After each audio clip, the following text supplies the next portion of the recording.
This is one of the more famous books you might find on the shelf of a library or classroom associated with chemistry, physics, or really almost any physical science.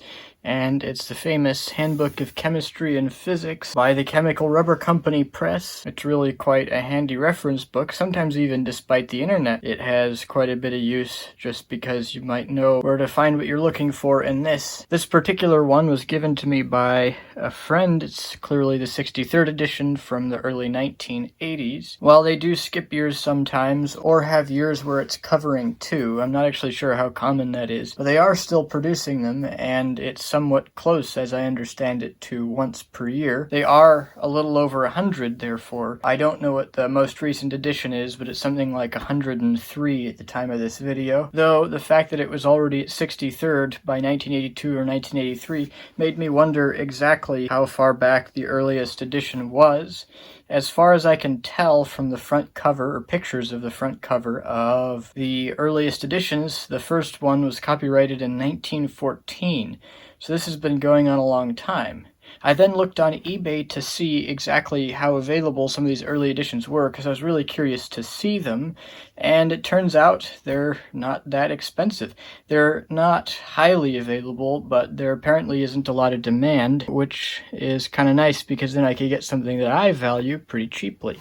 The first one I bought was this 31st edition. It's much smaller in its surface area, so that was kind of interesting, but it is similarly thick, or actually even thicker. I'm not exactly sure how much different the amount of content is, but it's a wonderful old book. I mean, just look at that back side there. It looks so cool. This is not only a fun thing to have because you can see how the style of the construction of the book changed somewhat over the years, but you can also see by looking inside it how heavily used scientific data changed. So that's really fun.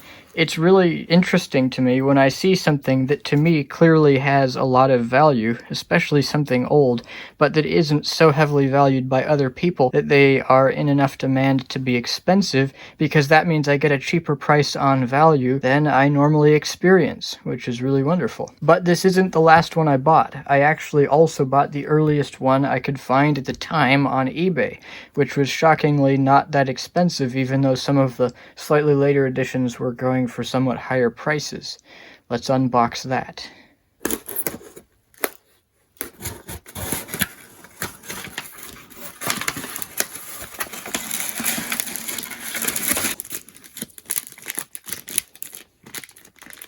And here we are. That's it. It's way smaller. Let's see. It's the same. It's actually slightly, well, let me get the plastic off. It's actually a slightly smaller size than the 31st edition, and it is a dramatically smaller thickness. And of course, it's way smaller than the 63rd edition here. So what edition is it, and what year is it from? Well, let's see if it's even possible to see it on camera. Oh, there you go, 7th edition, 1919. It's not quite the oldest, of course, but it's the oldest I could get on eBay, and it was only $25. I mean, I'm not an expert at all, but to my eyes, it looks to be quite satisfying condition for how old it is. What does it say? A ready reference pocketbook of chemical and physical data, right under the title of Handbook of Chemistry and Physics. And that's really interesting because that means this long ago, when they had only just started making them, they were not just much thinner, but also much smaller in surface area, so they could still actually advertise it as a pocket reference book.